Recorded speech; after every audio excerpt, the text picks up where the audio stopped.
Haere mai, to the ordinary meeting of the Wastewater Treatment Plant and Landfill Joint Committee of 27th of August 2024. I declare this meeting open. Members are reminded that this meeting is being live streamed and to please use your microphones. I note, although there's not an apology, just a little bit of a sidestep here of normal process, that Representative Allen is joining us online as well, but it's not considered an apology, so hope you get well soon. He karakia te matanga, hia noi tātou. Whakatakata hau ki te uru, whakatakata hau ki te tonga. Kia mā kina ki uta, kia mā tātara ki tai. E hi ake ana te atakura, he tio, he huka, he hauhu, tihei, Māori order. Kia ora, everybody. There don't appear to be any apologies, so we will move on to public forum. I have two requests to speak. The first is from Brian Warburton.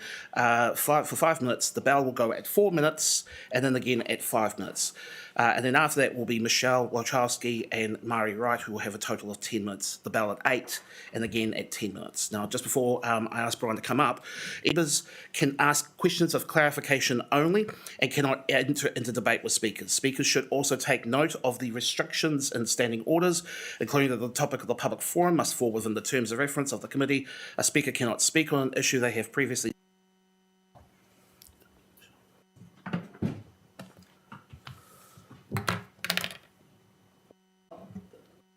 Steady, right. Oh, it's back in. Thank you. Excuse me. I'm here to speak to the of the wastewater pump station at Rukatani Point. I understand that all members of the committee now matters relating to its management are the responsibility of this committee. The sole purpose of Pump Station 35 is to receive wastewater collected from the upstream wastewater network. Wastewater to Pump Station 35 predominantly comprises wastewater from the Titahi Bay catchment, but by way of a valve at Tanari Drive, it reaches Pump Station 35. There are two scenarios. Either the wastewater is pumped uphill to the treatment plant. Pump Station 35 is critical. It determines whether the discharge of wastewater into the CMA is treated or if it's untreated. There are obvious, so in relation to the capacity of Pump Station 35, the pump station for debate because there's various documentation from Wellington Water which says that it's empty. It seems that inconsistency water's information. In its Lagoima response, Wellington Water confirmed under capacity for almost 5 months, potentially longer. If one pump is not functioning, one could read to about 80 to 93 litres per second. For 5 months then, Titahi Bay, as this committee knows, PCC, Wellington City Council, do not hold a resource consent for the discharge of untreated wastewater from Pump Station 30. Sadly, this situation is countenanced by Greater Wellington, which is the regulatory authority responsible for the protection of the natural environment. More frequent, larger, unlawful discharges of untreated wastewater from Titahi Bay and potentially Wellington City into this coastal marine. Now to this meeting. In his report, David Brown, to this committee, 8.5 months after the pump's failure. PCC and Wellington Water consequences therefrom. PCC Wellington Water has not told GW that it was dated by about 3 weeks by Wellington Water's response to my request for official information and is predated by 8 days by the post-news article dated 19th of August. 8th of May, Mr Down makes no mention of the fact that one of the 3 pumps at Pump Station 35 in replacement, nor the adverse environmental consequences of the pump station not operating to its full capacity. It's hard not to conclude that Mr Down is now only 5.5 months request in Mr Wong's news article he felt obligated to. I suggest the committee should be asking the relevant staff pertinent questions about accountability and transparency. Without such questions... Stop you there because it's now at 6 minutes, Mr Warburton. I'll finish anyway. I've just asked for my statement to be incorporated in the public record. Fine. Thank you for this opportunity. Thank you, Mr Warburton. There is no time for questions, so I will then ask Mrs.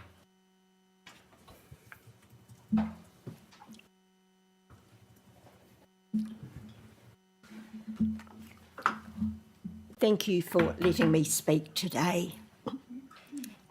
There are 5 streams that flow into Titahi Bay Beach. I would like to speak on 3 today: Kapakapa Nui Creek, Ohango Creek and Titahi Creek. The stream that has been piped at the South End Beach, Toms Road and Bay Drive needs signs. For many years, the pipe at the south end of the beach has been polluted. Kankan had it put up again. The permanent sign has since been removed by Wellington Water. Not at all. There needs to be a permanent sign telling the public the stream is polluted. At Toms Road, sewage flowed onto the beach. Unfortunately, this is happening more and more due to the infill housing being built in the area and the state of the pipes. Where I live at 5 Toms Road, Titahi Bay, there were 3 houses when I moved in 56 years ago. There is now 20 helped sewer pipes, and do not follow up on these blockages or breakages where raw sewage has and can flow out into the sea, and this happens at all the streams. For instance, in Tapini Avenue, there has been 3 discharges that have ended up in the sea, and in one down to disinfect all round the pipe and the area. For many years, we have had regular sampling at the locations of these streams with 3 monthly detailed reports, and it takes so long to get an OIA report. I have brought this issue to your attention a few times over the years, and for the safety of our children, would like you to action this request, as beautiful Titahi Bay Beach is very, very popular. Thank you. Thank you, Mrs. Wright. Mrs. Wachowski? Okay. This time's still rolling. Excellent. Thank you again for having us here today. Right, I refer to the following points in the Wellington Water report for period 1st of May to 31st of July 24 and provide evidence from OIAs in this presentation. Point 7 and 9. Point 7 to 9, there have been multiple uncompliant, unconsented wet weather and dry weather discharges, plant malfunctions, UV power outages and sludge carryover events causing non-effects. Points 10 to 12. Numerous unconsented discharges have generated numerous abatement notices with tokenistic fines and warnings to immediately cease the unauthorised discharges and prevent these discharges in the future, which is not taken seriously by local authority as to cease design capacity. Points 13 to 16. Sludge issues continue to cause plant malfunctions and contamination in the ocean and landfill, and sludge issues will escalate due to projected hearing commissioners has now been deferred indefinitely. In 2021, an independent review costing $100,000 came about from repeated plant malfunctions due to for Wellington Water in October 21, the solids investigation and clarifier investigation, costing about $138,000, and modelling and calibration costing about $50,000. The panel requested a summary of the status of the recommendations in November 21 for the sludge investigation report. But that set out aeration baiting was to be confirmed mid-2024 in the long-term plan. In the report presented to Council today, Wellington Water spent roughly about $200,000. Every meeting since 2021, Wellington Water have given the same excuses, the same promises and the same justifications, and the illegal polluting of the landfill and ocean continues. Point 17 and 18.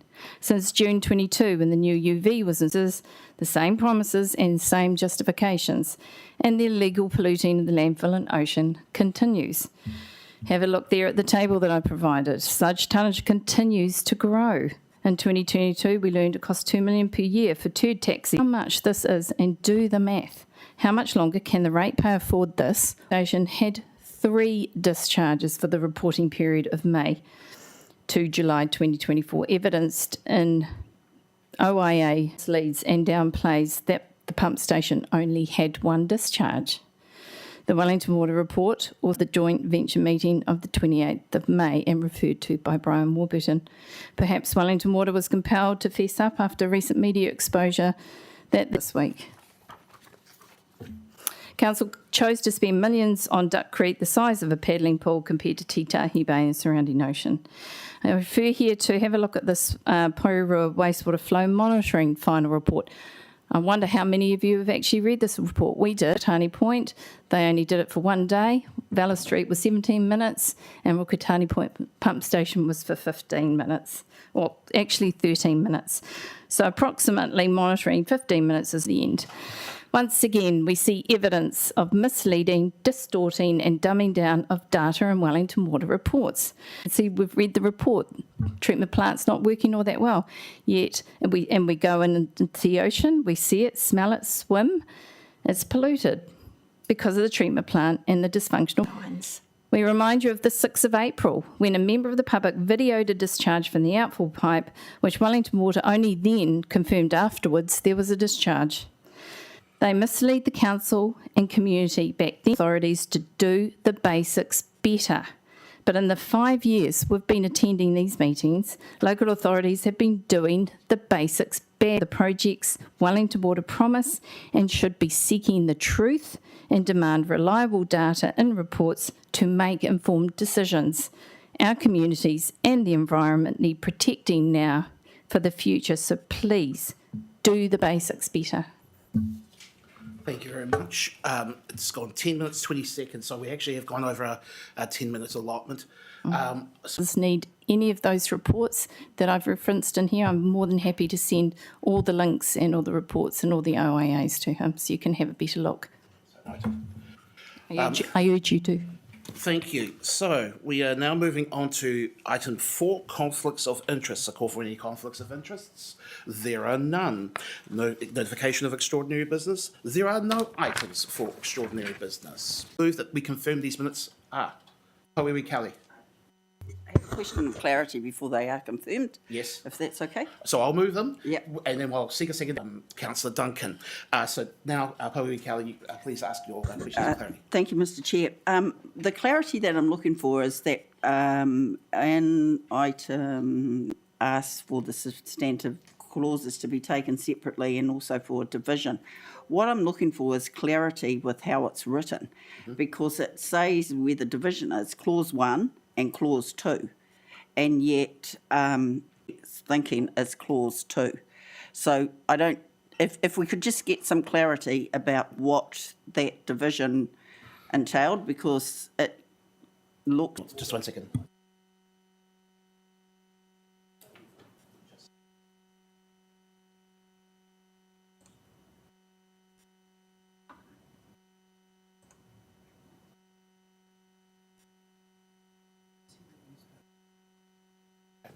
So here's the suggestion, and I think it's not an unreasonable thing. We will approve both those meetings at that point in time. Would that be satisfactory, Porirua Kelly? Yeah, it would, Mr. Chair. I just thought that it might be easier just to make clause 2 and 3. By leave of the committee, I can actually ask for that, and we can do it.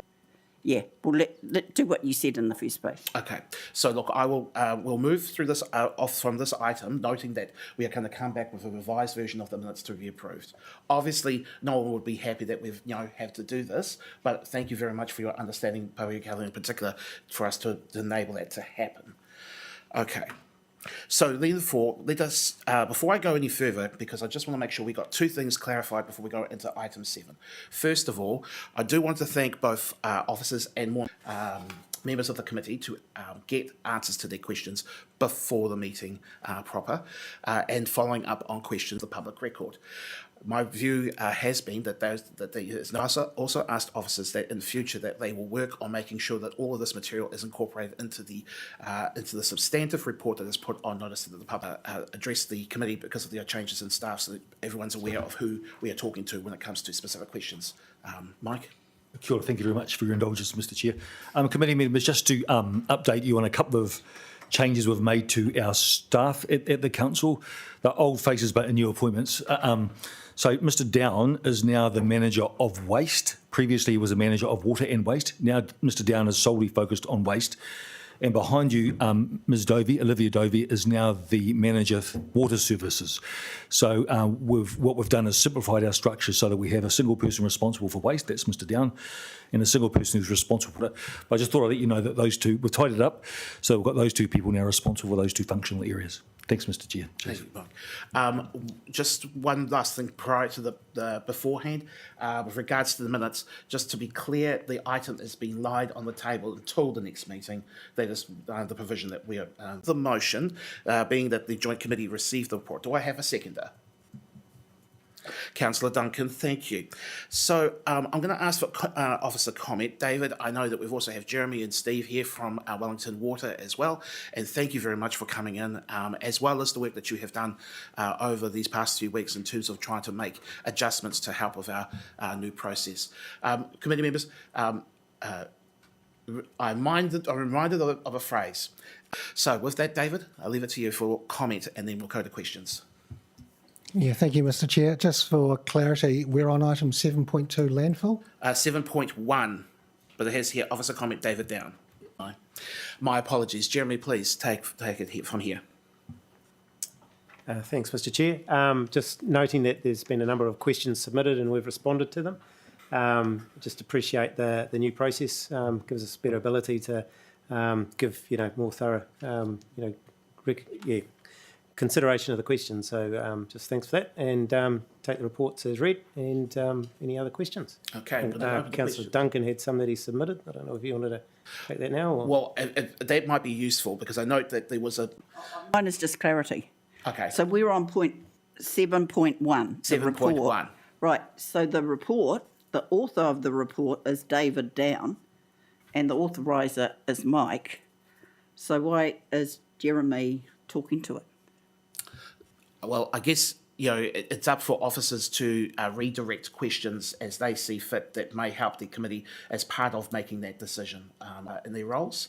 But they will have to give you the answer. Can you just repeat? Can you just repeat that? Because I'm finding that difficult to understand that we've got a report before us that we're actually talking to right now.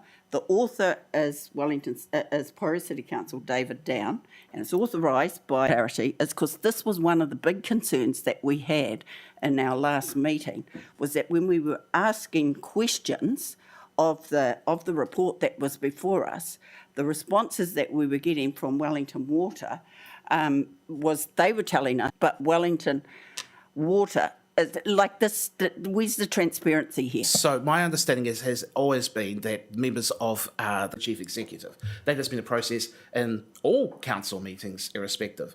However, in the unique circumstance that is Wellington Water, they do have delegated responsibility as an operator of Wellington Water to operate the plant in particular. So in this instance, the report has been drafted by Wellington Water, but it would have a very technical point. But I do also appreciate your point about the quality of the information that's coming forward as well. And that's cool, because all I wanted to know is where we went, where we came unstuck the last time is any questions we have, you're going to know the answers. So, Kelly, obviously, as you know from the e-board meetings to prepare that material, we asked for an extra week for committee members to ask any question. But as I have reminded myself from my first term, the answers that you get, it will be up to you as to whether or not you feel that you can make a informed and... That's fine. I just would let you know that's raring to go. Right. I will then ask for the responses to Councillor Duncan's questions, and then we'll carry on with our... Knows the answers. My apologies, Blair Johnson. To acknowledge you as well. That's okay. No, that's fine. So a number of questions from Mike, thank you. But point 13 says May 1st to 31st of July, and you're seeking July wasn't available at the time of writing.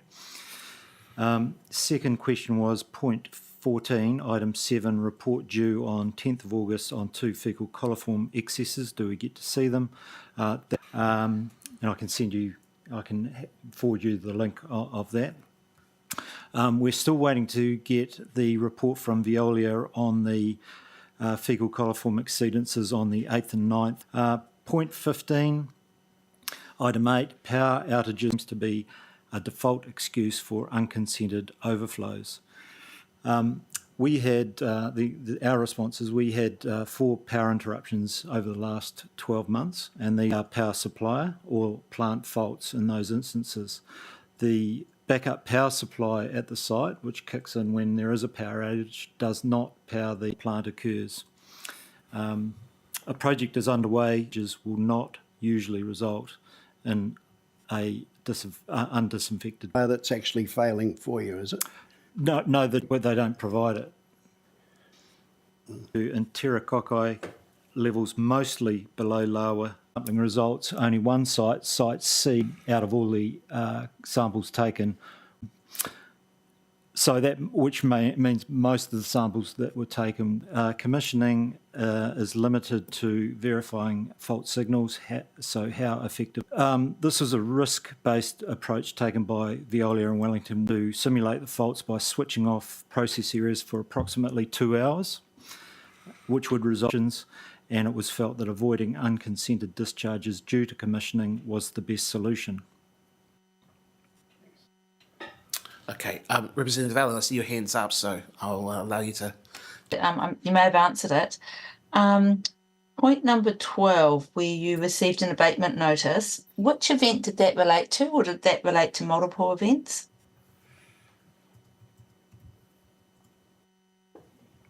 Of 22nd of July, Greater Wellington issued a separate abatement notice to Wellington Water, Veolia and Porirua City Council. So I believe that was in relation to the carryover events of in March. Okay, thank you. And the other thing I just want, what's the difference between the sludge handling project and the solids handling project? Because I'm getting rather confused. Replace the existing thickener and centrifuge equipment with larger and more reliable equipment. Okay, so reading through that point 14, etc., the project's been pushed back due to cost, and the overflow of sludge is going to continue until that solids project is completed. Is that correct? Yeah, reliability of that equipment, which won't be resolved until the project's completed. Okay, and so on that note, the project's been delayed. Or like, where is the hold up in approving that cost occurring? So probably best for me to answer that, Mr. Chair. So, Porirua City Station. So, as advised at the time, we need to figure out how we're going to pay for that work on the pump station.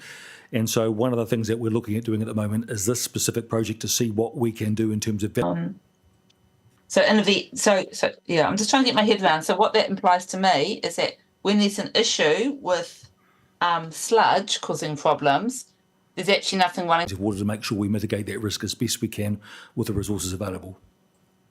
Okay. That, I think, is all my questions on this report. Thank you. Okay, thank you, Representative Allen. I have Councillor Philo, then I have Porirua Kelly.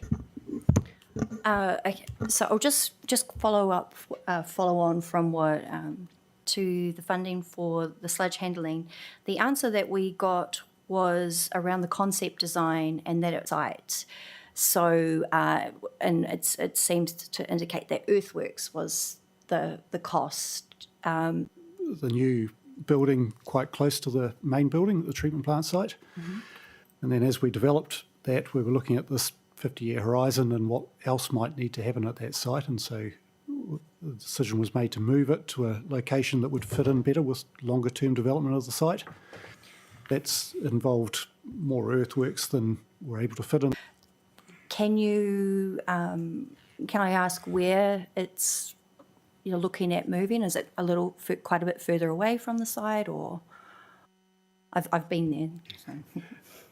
And to leave space for a fourth clarifier in the future, and to leave space closer to the building for more liquid treatment process in the future, anticipating that the catchment would grow beyond the 124. Yeah, it's quite a hillside. So at the moment, the team are doing the geotech work to understand the extent of that earthworks. Million that it's gone, or was it 6 million that it's increased to?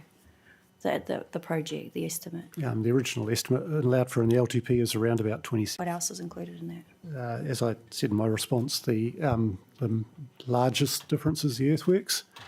And there's also been a little bit more standby equipment to provide for maintenance. Okay. My initial question, though, was... If you want to go first, Mike. So those are the follow-on questions about the workers at Veolia. Councillor Philo sent through a couple of additional questions last night. You would like a recap, Councillor Philo, would you be able to read out the relevant questions? Thank you. Yeah, we can do that. We'll clarify that now. So it was... So the response team leader and one plant coordinator, 50% in brackets, working directly at the plant. My question is, do you mean that there are 3 operators at one time working at the plant, or in total for your staff there? No, I think that three operators plus a team leader, so that's 4, and then there's a half person that's kind of coordinating stuff, so there's 4.5. It's allocated, and obviously we manage leave and all those other things with those staff, and yeah. Okay, so that's your Oh yeah, what about rostered on a shift? How many would be there for that? Well, in daytime, so it's a 24/7 operation that after hours basis. So one person's on call. So one after person's hours. on call after hours. After hours, and during the day? During the day, that's what I'm saying there. There's 4.5. Yeah, 4.5.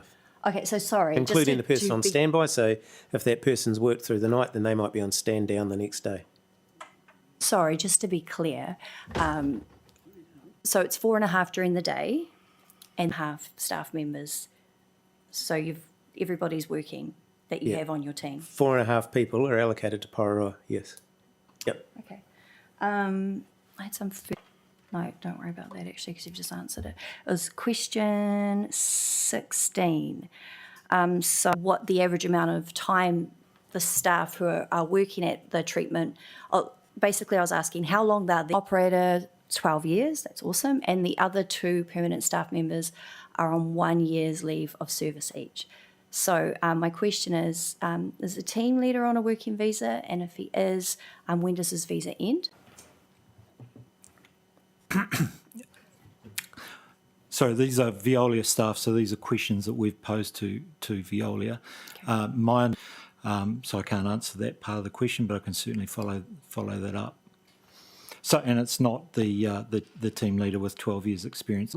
I read it like the team leader was 2 years and then another operator was 12 years. So the one with 12 years experience is the team leader. As they are on working visas.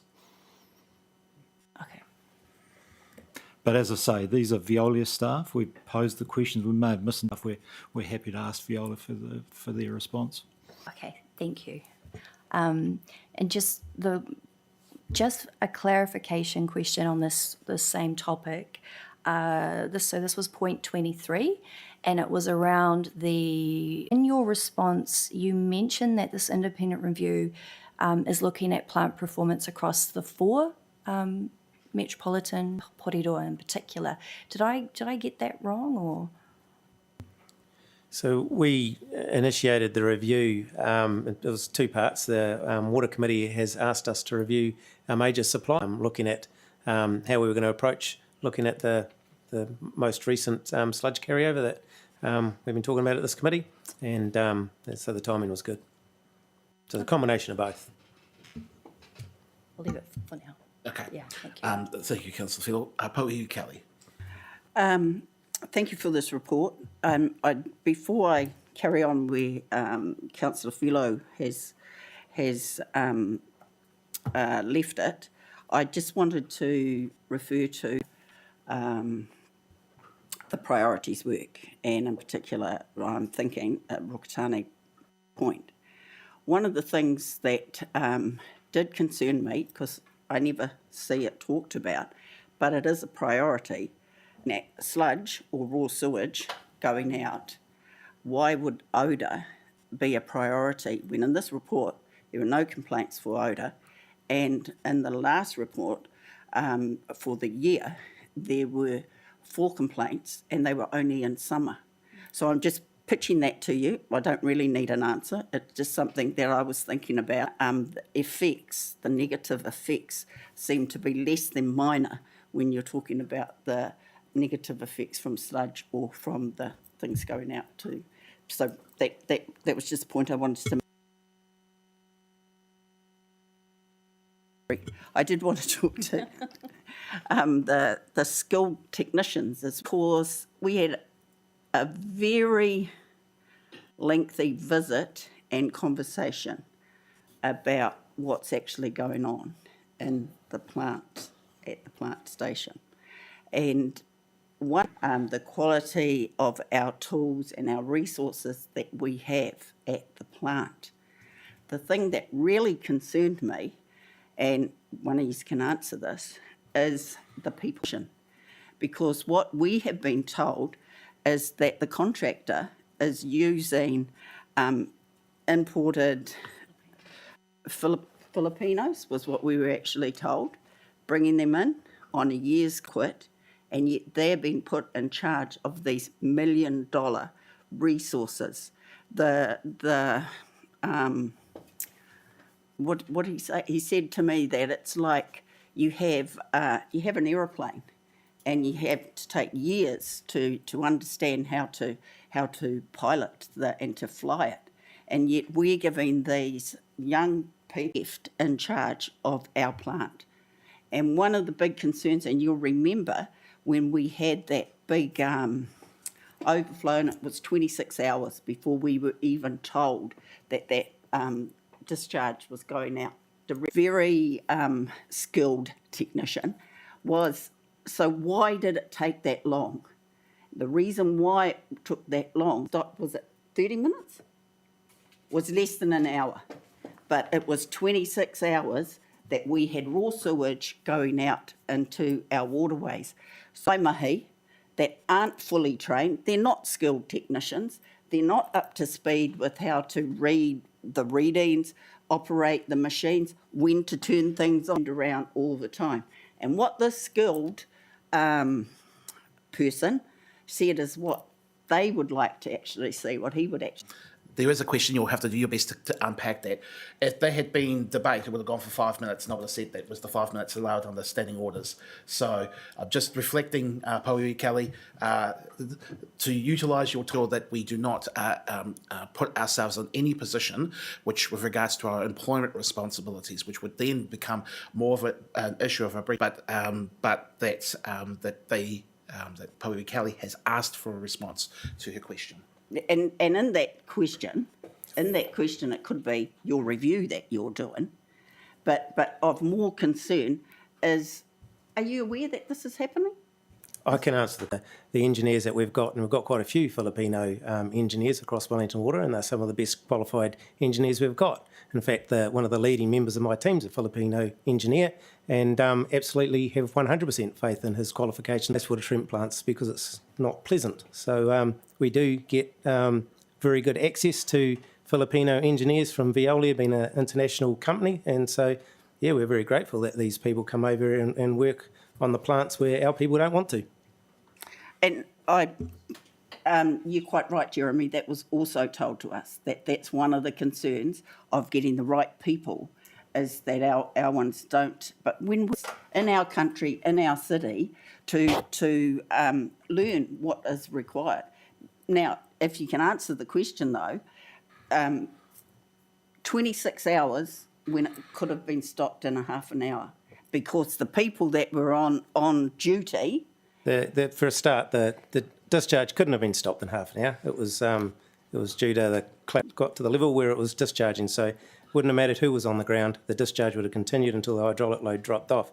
The operator at the time escalated it to a manager, and the manager within the Veolia team did not escalate it back to us the way it should have been escalated. That was a very well qualified manager. And so, Mr. Because you guys are blind to the stuff what I'm saying to you. To I'm be gonna fair be- to you, I would like to take it offline if that's all right. Okay, I think that might be the best way to deal with that, so as to stay inside the standing orders. Do you have any other questions? Because I do have a couple for mine that I just want to go through. You got more? Okay, Councillor Philo first. First, and the first one I've got is, could you please clarify the flow max pumping capacity at pump station 35? What is the actual number?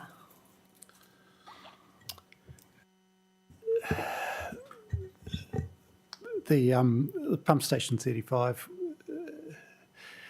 is designed to operate first with one pump, is what we call duty. Then there's a second pump with an assist flow for that. Now, in the recent years, we've been enabling the third pump, which we call standby, to also come on, which has got the pumping performance up to around 140 litres a second. Straightest numbers I can give you. The original design capacity, 127 litres a second.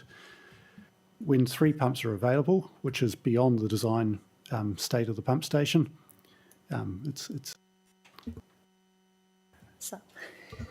So sorry, you just said before, which is beyond the current performance of the pump when it's 140. I said it's beyond the design Is it okay? of the pump station. So was the third pump added in after the fact? Is that No, what's- the way that pump stations like this with three pumps are designed is they rely on two pumps to do the design flow, and the third pump is a standby pump, which allows for maintenance, such as happened between March and July, to be undertaken. So it's a spare, in effect. So when all, is there ever a time when all three are being used? And so when that happens, is that 140 litres a second when all three are going? Is that Yes. right? Okay.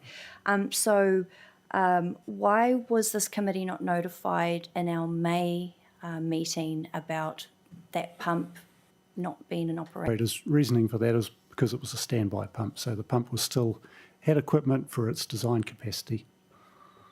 So we've had 5 discharges at that pump station since March, 2 in April.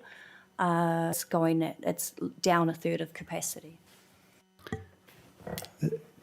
I think you've misunderstood my previous answers. It's not down a third of capacity. What? No?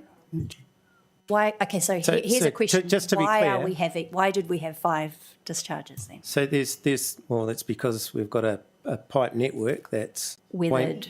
Yeah, they're weather events, that's Yeah. right. So during normal flows, we only need one pump. So normal dry weather flows, we only need one pump. When we have wet weather, we have to have the second pump kick in. In recent years, we've enabled the third pump, which would normally sit there and not run at all, but we've brought it on in order to reduce those overflows. When we have one pump fail, we have to use that spare pump in the duty assist position where it was in standby. To be repaired, the plant was operating normally with 2 pumps operating, which is what it's designed for. That's why it wasn't escalated. That's why it wasn't escalated. That's why it wasn't escalated, because the pump station was running normally for design capacity. And so you're saying that the 5 discharges that happened. We're getting with the third pump running is beyond the design capacity, and we were able to achieve that by running the third pump, which should be the standby pump, in that configuration in order to reduce those overflows. When we describe it as you've got capacity with 3 pumps there, that enables us to get 140. The pump station is only designed to pump with 2 pumps during normal operation. We've enhanced that by running that third pump. That gives us no standby. So when one pump goes, we have to take that out, get it fixed. Any other questions, Councillor Philo? So, excuse me. I'm going to ask members of the public to remember that they have had an opportunity through public forum. The officers, however, I'd like you to stay and at least participate in the meeting, so long as we stay by the same rules as everybody else. Councillor Philo, did you have any other questions? I had 2. Point 21, is that to kick in time for summer, before the actual program of works is completed. And Project's fully installed. So that's already up and running. It's in place now. okay. Okay. But is that the intention until? The intention was to once the new consent was in place, was to assess odour, and we've done a number of odour assessments. And during that time, the odour assessment showed that there was odour, or some temporary, or not temporary, short-term odour suppression to supplement odour control of the plant. And This one's 4.32. Mari Wright, do you know why the sign was changed, or what was going on with the sign at the beach that she was talking about? rubbish bin, and that was removed by the council, not by Wellington Water, but I may be mistaken. There's subsequently been 2 additional signs opened following a discharge. They're not normally fully open all the time. Treatment plant only, yeah. Oh, sorry, I think she was referring to... We can come back to you on that. I got a feeling there was a whole lot of work being done by the drainage investigation team on one of the streams that the sign was removed, but I'll clarify that and we can bring that back. I guess it's outside of the joint venture, but I can come back. Stopped and... Yeah, I think, I mean, I'd never going into the stream, so yeah, I guess it's a good news story, but I'll find out for sure. Forum around the overall pump capacity.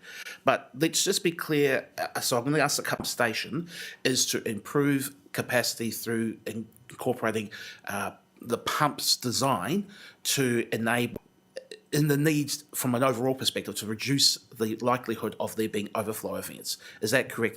They're investigating what the issues are, basically. So they're trying to understand the leakiness of the network, what's at the pump station, and what improvements can... Instance where the operator has chosen to take a pump off standby and use it to deal with the intent of trying to do a backup pump to ensure that during the interim period there is some measure of protection, owing to the fact that clearly the overall design. And I mean that in terms of a temporary pump is what I'm trying to allude to there. We're not looking at a temporary pump at the moment. It's quite a big job to install. That's failed. A second pump is currently being ordered to have there. So the installed pump, it'll be back in the depot. Obviously, there will be some who may get confused about the role of the wastewater storage tank in this, as not enable that much relief to wet weather overflows if they're coming through the pipe network directly from Titahi Bay to the pump station. Yeah, that's correct. Titahi fails, okay. Which hasn't happened in my knowledge. Thus far. Okay. I want to move on to point 37, which I'm looking at that in terms of the global consent for network discharges, and I guess I'm trying to gain a bit more certainty about the time frame, because it doesn't look very clear in the wording of the report as to what that time frame is, because the community requires, I think, a degree of certainty as to when these discharges are actually going to... Specific dates on the process. Sorry, I'm not that close to it. What I can tell you is that the plan change 1, which sets a definitive standards or sets containment standards, is currently before the actual applications are assessed because it's so material. Yeah, I appreciate the response on that. Did you want to carry on to that? Just we're expecting October, November, but just to bear in mind that this is a very dynamic policy environment. Yeah, I just wanted clarity on the signs. I think what Mrs. Wright was asking was whose responsibility is it to flip those signs over when there is pollution in the harbour? She was told by... So Veolia flips the signs open when we have a discharge from the wastewater treatment plant. That's what the signs are there for the region. That we're not... I say just to follow up with regard to quality that's suitable for recreation. So we reinforce that message rather than putting up signs. We refer people to that information. Councillor Philo, there is a legal requirement as part of the consents to publicly notify if there has been a wet weather discharge. So there is some... Network discharges. Okay. As I said before, you may not like the answer. We'll deal with it afterwards. Councillor Philo. Thanks, Mr. Chair. I have two questions now. That we haven't had any discharge notifications for a while, which wouldn't look that great. And I just wanted clarity and clarification that has there been any discharges at all during July? So we notify if there's a non-compliant discharge from the wastewater treatment plant, and I don't believe there's been any from the treatment plant. 25. Have there been any other discharges from that station, noting there's no consent in regards to that space? So, yes. So I think this gets to the heart of the problem which our community is asking us to reflect back to you. So I'm going to take just a moment for a chair's comment on it. It's all the same thing. The technicality of one being under a resource consent that has required someone who's in the water, whether they're surfing or swimming or what have you. So I think it may be important to please communicate with regards to the value engineering and the additional design work that needs to be done for the improvements to the pump station. I'm well aware that those items are not part of the joint venture itself, but you can understand why these things start to conflate into one item. And I think that's okay, Mayor Baker. Cool. Yes, my second question, thank you. It's a follow-on from really what you've said as well, Mr. Chair. So giving more information regarding my question of wanting more information about what has been actually done, and since this is a high community concern, and it has been expressed to us on more than one occasion that it is urgent. Could you give whether it's your investigative, your design, just so we know when to expect those things? In consultation with my colleagues, we weren't able to give that at this stage, and primarily because the actual solution pipeline, or whether it's a combination of other works. So we'll provide that information when we know it ourselves at future. About whether there is a time frame, and if not, the explanation why. So we've got that on the record as well for each subsequent meeting until such time as that. Can we not, when we get heavy rain, because we know they overflow, put out our own communications from our own council website and change? Can we do that? It's pretty simple. Yes, we can. I think that already happens to an extent, but we can certainly look at that and make that stronger. Short answer is yes. Thank you. Yeah. Councillor Fiddle. Thanks. That just reminded me of something. I think what Mari why she's passionate about this is because she actually sees polluted, they'll tell their kids not to play in it. So I feel like that's really the gist of why she was speaking today. Or just kind of follows on what you said, Matt. I think everybody's had their 5 minutes to talk about that. And if that's the case, the motion has been moved. It's been seconded. I'm going to put the motion to a vote. All those in favour of homework to get back to these committees as well. And I hope that you'll continue to reflect back our Landfill Joint Committee updates. This is from April to June 2024.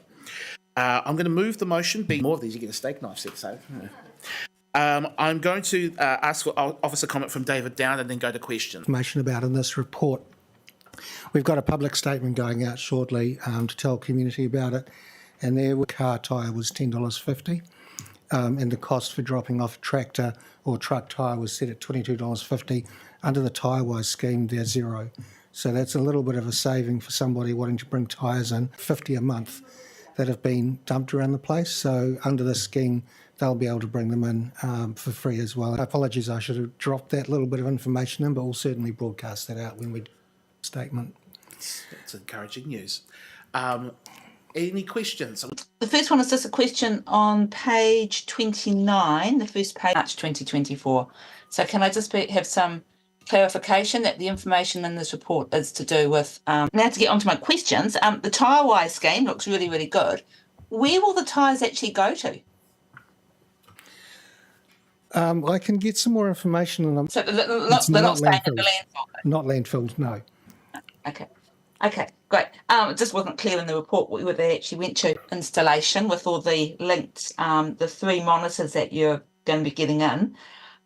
Will the existing 2 monitors... Project's been progressing very quickly, so we now have available 2 weather stations and then linkage to historical and predictive Met Service data as well. So it's all coming together quite nicely.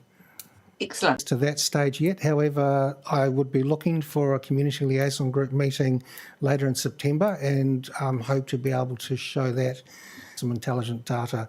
The public interface will be most of what we can see, but without the ability to necessarily change. Residential monitor and the one on the boundary.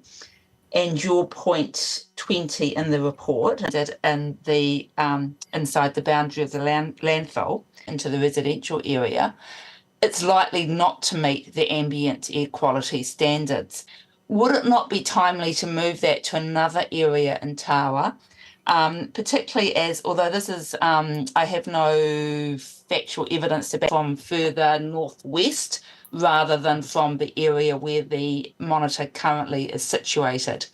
And so what the, I don't know how expensive it is to move. Set for the monitor that's actually at the landfill itself based on the work safe thresholds. That's not to imply that it's actually recording levels, anything like that at all. And in regards to the ambient air quality, as we can see in the report, is a very, very much mean that monitor is actually reading levels at that height or at that those measurements. No. With regards to moving the monitor, if we feel that we've got enough information, that'd be the one that's currently situated at Westwood. If we were going to move it, to move the one on Westwood, not to move the landfill one. My common UGs, whatever UGs are, whatever, however you pronounce that word, whereas the ambient air quality limit is 7. So yes, moving a monitor, that's just could be interesting to see if we move the Westwood Place one to somewhere that's closer to the current filling area, what those results would show. To us at this meeting. It doesn't appear to be here at this meeting. Going back through past minutes, I've just gone back and this was first review. Can you give us an actual date when that draft report will be available for this committee to review? Yeah, draft to be viewed by this committee meeting. We have had Ngāti Toa involved in the assessment of the different options before coming back to this committee with it. Given that one of the emerging clear options for the stuff, if they could go to the iwi within the Rohe, that option of exporting all our residual waste does turn out to be the favoured option. To somebody else about it. Still would like to be able to say to the committee that we would be... I just want to think on that a bit. But the other thing at the last meeting that you mentioned you'd report back on at this meeting, and is there any update on those? Yes, there is. We had a demonstration of one of the units we're thinking of purchasing and this morning turned it around, the company that's got it. Okay. And just one more question. It's probably a bit pedantic, but on page 43, you mentioned tonnage of sludge to the landfill it's only 795 tonnes. So where did the extra 4 tonnes come from leaving the wastewater treatment plant and arriving at the landfill? Well, sorry, I can't answer that, but I can by the MFE. So I will take that figure as being the more accurate. So how is if they're weighing it as well, then I would expect them to be pretty similar, maybe 1 tonne on the residential street. So what's the biggest constraint that we've got is looking for somewhere to site it, power outlet. When we were looking for a location for the first of the monitors, we put in that monitors is because they are solar powered. They're looking for it back to the CLG when we have that meeting in September with thoughts on that. Volatile organic compounds, ammonia and particulates. Okay, thank you. Chair, my one relates to Taiwa. Is that in harbour and stream, that's one of the biggest polluters. The tyres getting chucked the charges on that. That's a bit remiss of me. I should have reported on that one. We'll present that figure. No, look, that's good for me, thanks. Okay, just before we go, if everyone just up on Councillor Dunn arrangements, so that's part of the narrative. The introduction of the new. Our alerts comm staff have been monitoring production, both as a fuel and as an ingredient. I think that, and notwithstanding this, new Taiwise scale, our social media presence and other avenues of communication, what work can there be done, knowing that this is a dynamic space in terms of what things are being accepted or not accepted, in terms of signage, and save a significant amount of money by going in through and having it placed there as opposed to going through the landfill. And it's only because they said that. Yes, well, we'll make sure we've got signage up there at the landfill. And I think there's already signage has been prepared to get ready for it, if possible. Yeah. I'm noting that in this instance it's about tyres, but obviously we still do have a range of other items that we can recycle. Green waste is, again, I'm just making a reflection on behalf of the community. Any other questions? Councillor Duncan. Just one other point, that symbol for micrograms or whatever it is, it would have been good to have an explanation of that before I started. That's background coming into the fore. Any other questions? Okay, the motion is carried. Excellent. 7.3 report. Do I have a seconder? Do you want that steak knives? Do you want those? Yes, there you go, Councillor Duncan. Well done. That's a you've got me. Okay, Jim. Thank you very much for being here. The wastewater treatment plant and the landfill has obviously got had a decent year with a surplus. Joint committee, which is that. The government announced a change to the impact for us. I'm hopeful that some modelling can come to the committee in terms of what that will mean, and to meet the costs of our requirements under ETS, we are going to need to, see what that impact means. Around carbon credits. So those carbon credits are marked to market. In other words, whatever the market value is, we can value, which is contributed to our surplus.